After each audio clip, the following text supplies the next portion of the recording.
We now move on to news around the East African region.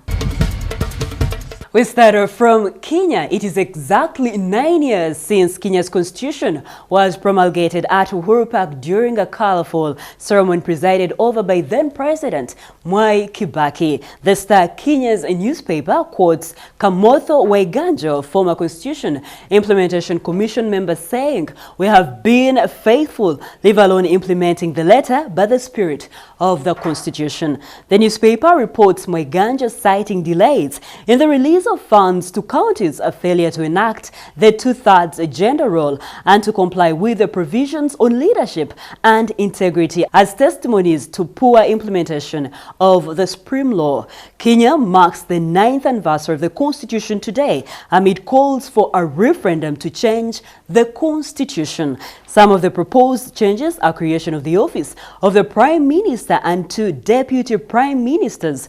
It is widely believed the opposition leader Raila Odinga is pushing for the referendum to amend the Constitution to pave way for the creation of the 3 posts.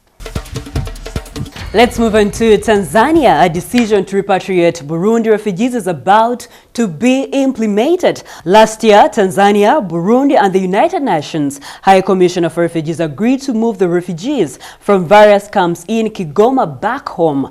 The UNHCR seems to be dragging its feet, prompting the 2 countries to consider doing it without the UN agency. Daily News, Tanzania's government newspaper, quotes Kangi Lugola, the Minister of Home Affairs, saying repatriation without UNHCR participation is likely.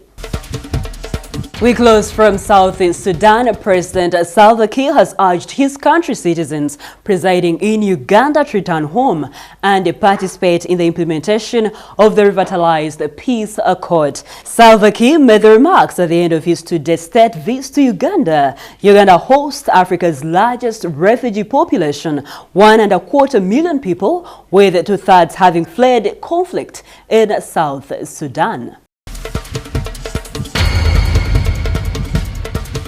We move on to news around the world from Mozambique. The head of Rwanda's Diaspora Association in Mozambique was killed in an ambush on Monday. Police said, raising speculation the assassination may have been politically motivated. 3 armed men ambushed and opened fire on Luis Baziga, 47 years, as he drove out of a shop in Aboni district of Mozambique's capital, Maputo. Mozambique's police department has said. Now, in 2014, Patrick Karegeya, once a confidant of Rwandan President Paul Kagame but fell out with him, got killed in neighboring South Africa where he lived in exile.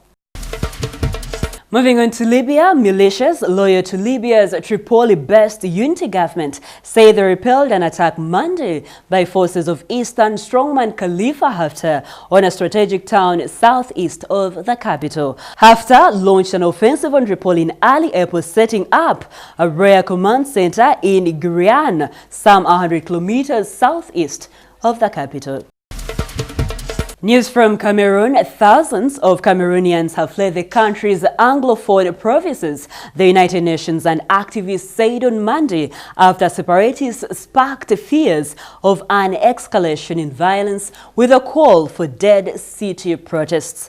Cameroon's armed forces have been battling a separatist movement since 2017 in fighting that has killed nearly 2,000 and forced hundreds of thousands from their homes. A military court in Cameroon on Tuesday handed a life sentence to the head of the country's Anglophone separatist movement, Julius Sisiku Ayuktabe, in a move that analysts said could inflame the 22-month-old revolt. We end the news around the world from China. Beijing on Tuesday voiced strong dissatisfaction with a joint statement issued by the G7 leaders who backed Hong Kong's autonomy and called for calm after months of civil unrest. Foreign Ministry spokesperson Zheng Chang at a press briefing in Beijing said, "We express our strong dissatisfaction and resolute opposition to the statement made by the leaders of the G7 summit on own Hong Kong affairs. G7 leaders meeting in France on Monday backed Hong Kong's autonomy as laid out in the 1985 agreement between Britain and China and called for calm in the protest-hit city. Beijing has repeatedly accused foreign governments of interfering over Hong Kong and China. That is it for the news around the world. We now take a short break, but when we come back, we'll take a look at the news in business.